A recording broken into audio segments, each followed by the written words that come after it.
Selamat pagi Bapak Ibu Saudara. Selamat datang dalam acara Sarapan Sabda bersama saya Pak Saparman. Sarapan kita pagi hari ini diambil dari Matius pasal yang ke-8. Matius pasal yang ke-8 ayat yang ke-28 sampai dengan ayat yang ke-23. Matius 8, 28 sampai 34. Setibanya di seberang, yaitu di daerah Garasa, di daerah orang Garasa, datanglah dari pekuburan dua orang yang kerasukan setan menemui Yesus.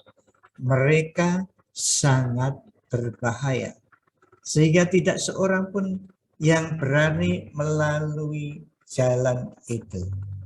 Dan mereka itu pun berteriak, katanya, "Apa urusanmu dengan kami, hai anak Allah? Adakah engkau kemari untuk menyiksa kami sebelum waktunya?" Tidak jauh dari mereka itu sejumlah besar babi sedang mencari makan. Maka setan-setan itu meminta kepadanya, katanya, "Jika engkau mengusir kami, suruhlah kami pindah ke dalam kawanan babi itu." Yesus berkata kepada mereka, "Pergilah." Lalu keluarlah mereka dan masuk ke dalam babi-babi itu. Maka terjunlah seluruh kawanan babi itu dari tepi jurang ke dalam danau dan mati di dalam air. Maka larilah penjaga-penjaga babi itu, dan setibanya di kota diceritakannya lah segala sesuatu juga tentang orang-orang yang kerasukan setan itu. Maka keluarlah seluruh kota mendapatkan Yesus, dan setelah mereka berjumpa dengan dia, mereka pun mendesak supaya ia meninggalkan daerah mereka. Bapak Ibu Saudara sekalian yang dikasih Tuhan, ayat kita 28 mengatakan bahwa Yesus tiba di daerah orang Gadara. Gadara adalah bagian dari kota-kota yang disebut Dekapolis, 10 kota. Di daerah ini terdapat orang Yahudi dan non-Yahudi penduduknya. Jadi Yesus datang ke bumi menjadi orang Yahudi, menjadi orang Yahudi sesuai dengan rencana Tuhan, ingin mendirikan kerajaannya. Tetapi kerajaannya bukan hanya untuk orang Yahudi saja. Kerajaan Tuhan, kerajaan Allah bukan untuk Yahudi saja, tetapi untuk orang-orang non-Yahudi juga. Terbukti Yesus datang ke daerah Gadara, yaitu daerah yang saya katakan tadi, salah satu dari kota Dekapolis, yang penduduknya adalah campuran, ada orang Yahudi dan ada orang non-Yahudi. Jadi Yesus mengasihi segala bangsa. Yesus mengasihi segala suku. Terlebih-lebih di sini dikatakan dalam ayat-ayat ini ada dua orang yang kerasukan setan. Memang di kitab Matius ini dikatakan, di Markus 5 itu dikatakan di daerah itu seorang yang datang, yang kerasukan roh itu seorang. Nah, ini tidak berarti Alkitab salah, kontradiksi satu dengan yang lainnya, tetapi lain maksud penulisannya. Matius tekanannya di sini bahwa Yesus membuat mujizat, menguasai roh-roh jahat. Lalu Markus mungkin menekankan satu orang itu yang menghadap Yesus, yang datang kepada Yesus, memimpin satu temannya itu.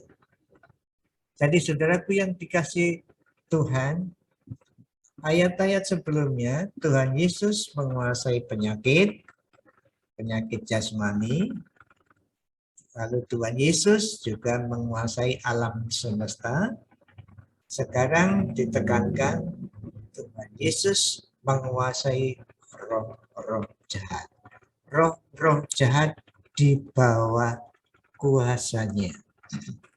Memang sebelumnya juga ada roh-roh jahat yang diusir ya, tetapi ini dijelaskan secara khusus ada 2 orang yang sangat berbahaya karena dirasuki roh-roh yang banyak. Ada yang disebut lesion, artinya banyak sekali di situ yang menguasai, yang merasuk 2 orang ini, sehingga membahayakan sekali. Kalau kita lihat di Markus tadi di sini, orang itu diam di sana dan tidak ada seorang pun lagi yang sanggup mengikatnya, sekalipun dengan rantai, karena sudah sering dia dibelenggu dan dirantai, tetapi rantainya diputuskannya dan belenggunya dimusnahkannya, sehingga tidak ada seorang pun yang cukup kuat untuk menjinakkannya.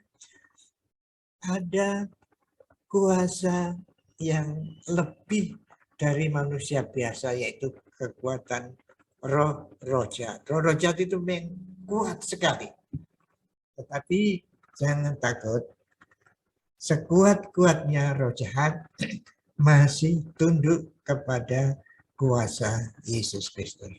Jadi dalam cerita ini, Matius selain menjelaskan Yesus berkuasa atas roh-roh jahat, tetapi juga mengatakan bahwa roh-roh jahat itu sadar bahwa dirinya akan mengalami penyiksaan yang akan datang. Itu pertanyaannya, adakah engkau kemari untuk menyiksa kami sebelum waktunya?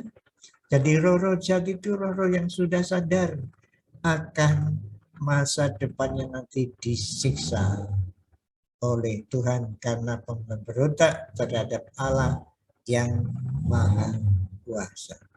Tetapi dari sisi lain, Tuhan Yesus memang menghukum roh-roh jahat, tetapi mengasihi orang yang dirasuk roh-roh jahat. Tuhan Yesus mengasihi, makanya dia datang ke Gadara. Yesus mengasihi segala bangsa, orang Yahudi, orang non-Yahudi juga. Di daerah Gadara itu daerah bagian dari kota 10 atau Dekapolis. Di sana penduduknya campur, ada orang non-Yahudi dan Yahudi.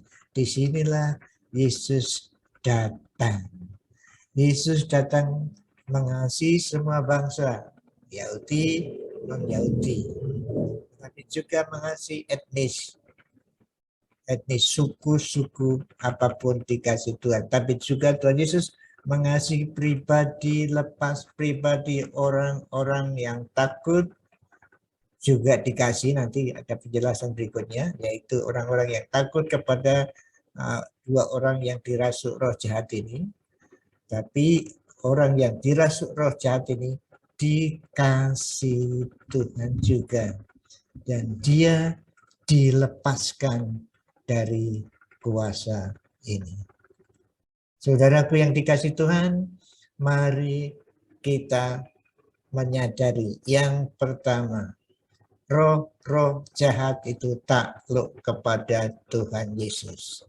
Artinya kita orang percaya sudah memiliki kuasa yang melebihi roh-roh jahat, dalam arti roh-roh jahat itu bisa kita kalahkan. Kalau kita mengikut Yesus, maka roh-roh jahat itu tidak berkuasa atas kita. Yang berkuasa atas kita adalah Tuhan Yesus Kristus.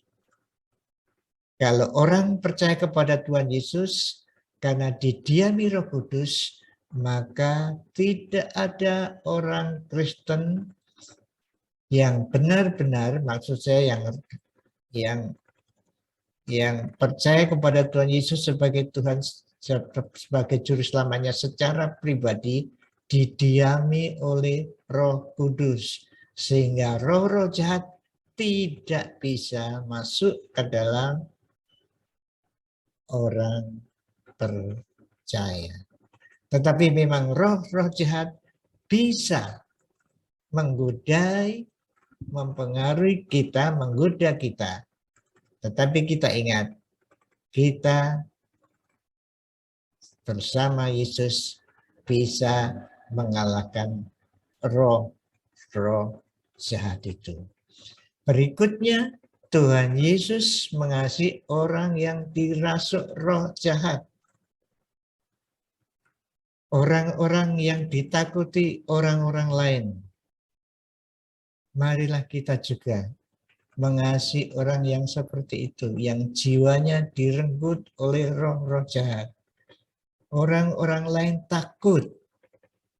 Marilah kita menghormati orang-orang yang diberi karunia khusus oleh Tuhan menginjil ke daerah-daerah yang menakutkan. Menginjil ke daerah-daerah yang penuh dengan pengaruh roh-roh jahat. Mari kita sokong mereka, mari kita doakan mereka.